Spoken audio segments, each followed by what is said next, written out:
Bonjour! Alors aujourd'hui, on va s'amuser à essayer de regarder tous ensemble, dans la paix, la joie et le respect, du moins je l'espère, le récent jugement ayant donc pu se voir porter sur une certaine Mylène Hébert. Et surtout, on va essayer de regarder ça de façon froide, objective, ou plus exactement, à partir de l'angle plus techniquement et strictement juridique de la chose.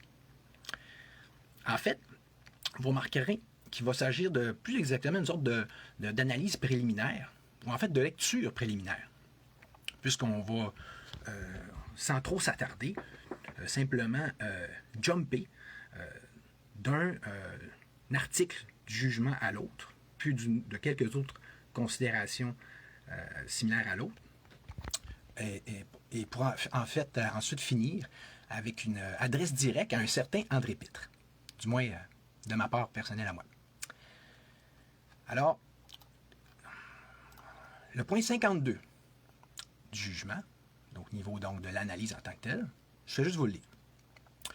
La Cour ne peut croire les élucubrations, c'est ces termes, pas les miens, de Mylène Hébert. Manifestement, elle fabule et se révèle comme déconnectée de la réalité. Pour plus de clarté, il n'existe pas la moindre preuve crédible, ni le moindre indice voulant que le demandeur ait pu avoir agressé Mme Hébert, et il n'existe aucun lien entre les demandeurs et un quelconque réseau de trafic humain. Là, vous allez me dire, ouais, mais le système de justice, il est pas bon. Je suis d'accord. Ça arrive qu'ils flochent des preuves, qu'ils ne regardent pas des preuves. OK. Ben, je vous mets au défi, dans ce cas-là, de me les apporter, de me les sortir. Peut-être bien que non seulement moi, mais la Cour aussi, il y a un bout qui ont manqué dans tout ça. Fait que vous n'aurez rien à justement le produire, l'amener à notre attention. C'est comme ça qu'on serait censé faire dans une société civilisée où il existe bien sûr des débats dignes de ce nom. Article 19. La mémoire recouvrée vers l'âge de 35 ans. Donc, vers l'âge de 35 ans, à l'occasion d'une thérapie auprès d'une sexologue, Mme Hébert se serait soudainement rappelé les événements survenus à son adolescence et dont elle ignorait entièrement l'existence jusque-là et donc avant sa thérapie.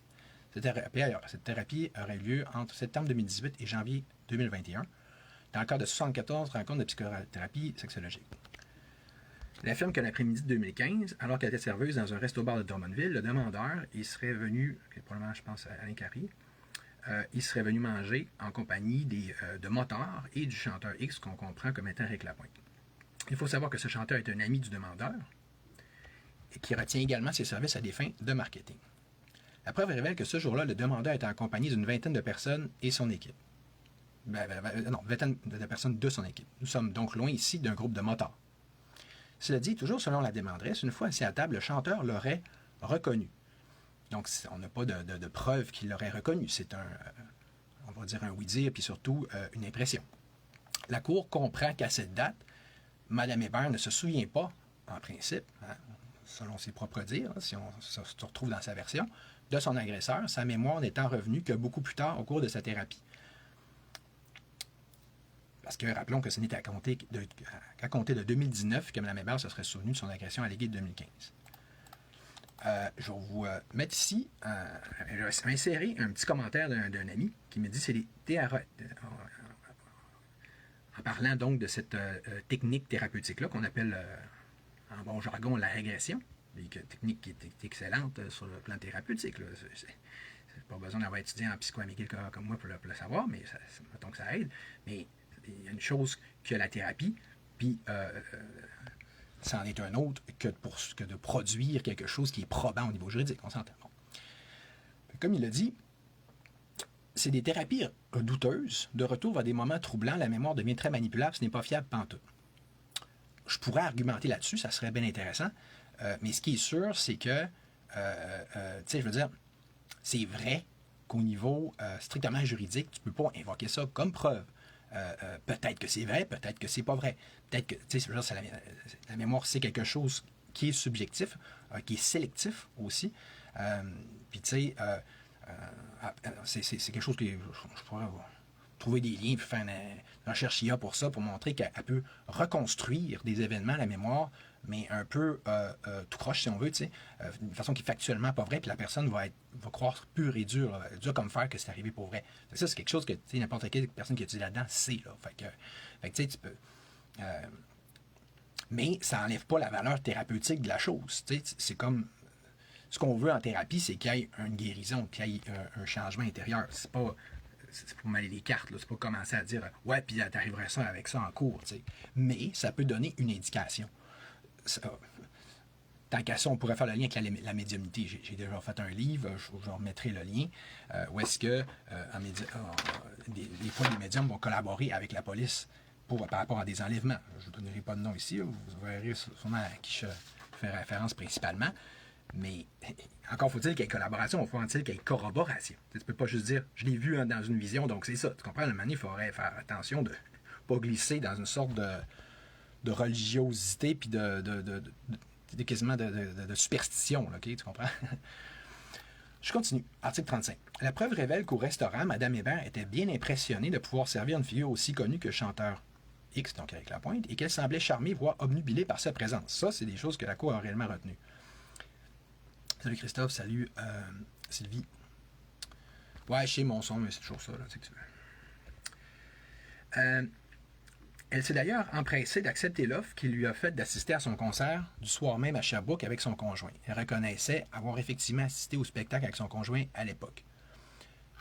Je vais tout de suite en profiter pour faire le lien avec un autre commentaire que quelqu'un m'a fait concernant maintenant Alain Carrier. On va parler d'Éric Lapointe. Ça, je n'ai pas de preuve de ça. C'est quelqu'un d'autre qui a fait les recherches et l'analyse. Là. Je vais juste vous dire, transmettre le fruit de sa recherche et sa conclusion. Comme je vous dis, moi, là, je fais comme juste une sorte de défrichage aujourd'hui.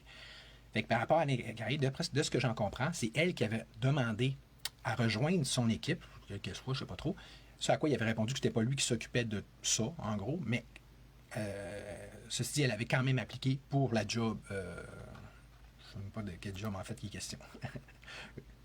Hein? On parle de la grosse base, comme vous voyez là. Puis ici, encore là, il y a des choses que vous contestez, que ça dans mon analyse, celle de la Cour, dans les faits que je rapporte, moi ou que la Cour rapporte. Ben, ok, parfait, expliquez-moi ça, discutons, blablabla. Mais là, à date, moi, c'est ça.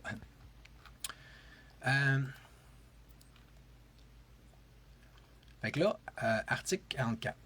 Mme Hébert affirme catégoriquement que le demandeur a comploté avec le chanteur Éric Lapointe pour orchestrer son viol en arrangeant son embauche au sein de son entreprise et en arrangeant sa participation au salon de la moto, prétexte pour ultimement permettre son agression. Toujours selon elle, cette embauche organisée par ruse aurait été rendue nécessaire en fonction du fait qu'au resto-bar, elle avait refusé de donner son numéro de téléphone au chanteur Éric Lapointe. Donc ça, on s'entend, c'est comme l'affirmation, l'accusation principale de Mylène, qu'elle a fait non de façon catégorique, mais pour laquelle elle n'a pas de preuves. Ce qui est comme un peu problématique. T'sais, plus tu as des grosses accusations, plus on voudrait des grosses preuves. Normalement, on s'entend quand même là-dessus. Là. Puis ce qui est le plus troublant, c'est que, d'après ce que j'en comprends, elle aurait eu au moins 2 jours pour poser toutes les questions qu'elle voulait à Alain Carrier, qui était alors sous serment. Donc, et de telle sorte que ça aurait été le moment parfait d'en profiter pour faire sortir le chat du sac, pour faire éclater la vérité, si tant est qu'elle existe. Or, elle ne l'a pas fait. Tannant, hein? Ça ne la fait pas exactement bien paraître. Ça ne donne pas exactement l'impression qu'elle était si sûre de son affaire que ça, puis si basée sur les faits que ça. Du choc des idées jaillit la lumière, ouais, puis mais tu sais, sur le feu nourri du mécanisme des questions-réponses, donc de la dialectique, si tu veux, s'il y avait eu une vraie vérité, ça aurait, qui va dans le sens de ce qu'elle prétend, ça aurait émergé à ce moment-là, mais elle n'a même pas été capable de poser les questions qu'il fallait. Fait que, puis là, tout le monde a fait un gros show avec le fait qu'elle est en prison, là, mais sauf que, regarde, là, ce que j'en comprends, si elle ne fait pas d'autre outrage que ça, puis qu'en prison, ça se passe bien, donc qu'elle ne fait pas de nouveaux bris de conditions, de nouveaux outrages au tribunal, elle pourra sortir en libération conditionnelle dans 2 mois et demi. Tandis que si elle brise les conditions en question, elle pourrait retourner pour un autre 2 mois et demi, donc 5 mois en tout. Mais c'est sûr que si elle est brisée encore et encore avec des outrages à tribunal, elle peut finir. Comme et donc, si elle continue sur la lancée actuelle, évidemment, si elle continue de faire comme elle a toujours fait jusqu'ici, ben là, c'est sûr qu'elle pourrait techniquement passer son temps dedans, ce qui reviendrait à dire que c'est ça qu'elle veut rendu là. T'sais. Mais tu sais, au fait, parlons, par rapport à la notion d'outrage en tribunal, il y a quand même un paradoxe considérant que Mylène Hébert est souvent vue ou perçue comme étant une des principales guerrières dans la lutte contre la DPJ. Mais y a-t-il une affaire qu'on reproche? Si une affaire qu'on reproche à la DPJ, c'est bien sa tendance à pratiquement systématique, pratiquement institutionnalisée, au parjure et donc à l'outrage au tribunal, de façon plus globale. Est-ce qu'on n'est pas les premiers à condamner ça? Est-ce qu'on n'est pas les premiers à s'outrager ce genre des outrages au tribunal dans ce temps-là? Pour ensuite en faire fi quand c'est du monde qui sont de notre gang à nous, qui sont donc de notre bord. Ben là, dans le fond, en quoi est-ce qu'on est mieux que les TS de la DPJ? Ne font-ils pas la même chose? C'est correct si on fait des outrages parce que c'est notre gang à nous. À un moment donné, comprenez-vous, là, soyez cohérents parce qu'à date, c'est mal parti. Comme d'habitude d'ailleurs. Comme j'avais dit tantôt, ce ne serait pas un gros live, mais j'aimerais maintenant dire un mot ou deux au sujet d'un certain André Pitt, qui, comme une fois de plus, porte toujours aussi bien son nom, puisque dans sa manifeste soif de likes, de vues et d'argent, sa soif insatiable, il en vient à s'abaisser, à ne plus véritablement plus ressembler qu'à un pur et simple amuseur de public ou animateur de foule, du moins en mon humble avis. En effet, dans son habituelle dans l'irresponsabilité journalistique absolument crasse et l'indécrottable populisme qui caractérise si bien, il semble, lui, ne demander pas mieux, par exemple, que de donner une tribune, non seulement à Mylène Hébert, mais également à Gloriane Blais, en plus que les deux sont rendus manifestement intrinsèquement reliés dans leurs délits respectifs, pour le dire ainsi. J'en veux pour preuve un certain post récent de Gloriane, que voici, que je vais d'ailleurs reposter après ce live, où est-ce qu'elle réitère son affaire de Conseil de sécurité de l'ONU, puis, mais qu'elle rajoute, puis elle mêle cette fois Mylène Hébert à tout ça. Donc, en gros, pour simplement lire ce qui est écrit, si les deux résolutions du Conseil de sécurité de l'Assemblée générale de l'ONU pour ma nomination en titre de nouvelle secrétaire générale de l'ONU sont exécutées, je nommerai la coordination spéciale pour l'amélioration de la réponse des Nations unies à l'exploitation des abus sexuels, Mme Mylène Hébert, et je nommerai sous-secrétaire général aux droits de l'homme et directeur du bureau de New York, blablabla. Mylène Hébert va travailler à distance à partir de la prison du Québec au Canada si elle accepte d'occuper la fonction et si elle n'est pas morte. J'aurais donc une question, en gros, pour toi, mon cher André. Est-ce que c'est vraiment une coïncidence, dans le fond, si il se trouve que, selon ce que je peux remarquer du moins, il semble donc que tu choisisses toujours de donner la parole à des femmes? Ok, je répète. Est-ce que c'est vraiment une coïncidence si, quand tu choisis de donner la parole à des femmes, tu ne donnes pas exactement à celles qui sont nécessairement les plus mentalement saines de la gang, n'est-ce pas? Est-ce que ça traduirait et reflèterait en fait, on ne peut mieux, la notion que tu n'es tout simplement pas les femmes en si haute estime que ça, comme tant d'ailleurs à suggérer que tu t'acoquines si bien avec des gens comme Gary Epi, Yann Rochdy et Jean-Charles Cléroux. Parce qu'autrement, comment ça se fait que les seules fois que tu donnes la parole à des femmes, ce soit, disons, à des personnes qui, en tant que telles, puis au bout du compte, se retrouvent à leur en manquer des bouts, là, jusqu'à preuve du contraire, du moins. Parce que peut-être que j'ai tort. Là, je me répéterai pas non plus par rapport à ce que j'ai dit tantôt. Prouvez-le moi, puis après ça, on en reparlera. Parce que sinon, il faut bien avouer que ça fait bien pour toi, André, de toujours te pavaner avec des gens comme Gloriane et Mylène, puisque ça donne bien l'air intelligent et surtout crédible d'être dans leur compagnie. Parce qu'après tout, quand on se compare, on se console, hein? Fait que c'est ça. Je te mets donc au défi, André, d'enfin oser prêter ton micro à une femme qui, au moins, cette fois, sera véritablement toute là. Même si ça te fait tomber un peu de ton piédestal, où tu sembles donc t'en tenir à occuper la place supposément supérieure d'homme supposément viril et surtout condescendant de par son machisme et son paternalisme.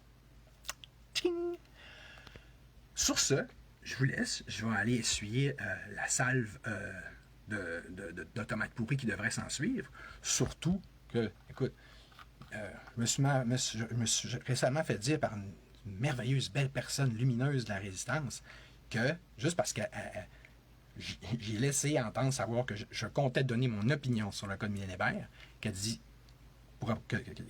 donc, pour reprendre ses termes, que je méritais, si je parle contre elle, si j'ose parler contre cette chère gourou et prêtresse et papesse de plus de votre super mouvement, que je mériterais donc d'être écrasé littéralement comme une mouche. Fait que sur ça, c'est ça, je vous laisse avec ça. Puis en guise de description, vous allez voir, ça va être bien simple, mais dites-vous bien que je vais faire une page où est-ce que je vais mettre les liens du jugement, puis aussi d'un certain, écoute, j'ai oublié le nom du gars, Sedalowski, ou je sais pas trop, en tout cas. Il a fait un bon post, puis je vais le mettre et sur la page et sur la description du live, vous irez le regarder. Puis, tandis que je vais aussi mettre le lien d'une vidéo TikTok que j'ai faite où je me trouve à donner mon opinion de façon un peu plus colorée, un peu plus personnelle et subjective que j'ai pu le faire en ce moment. Parce que là, j'ai essayé d'être juste neutre, là, dans le sens juste matter of fact, là, juste pragmatique, OK? Fait que je vous laisse regarder tout ça, puis je vous laisse me bâcher, puis me tirer dessus comme d'habitude, puis c'est ça qui est ça. Merci, salut!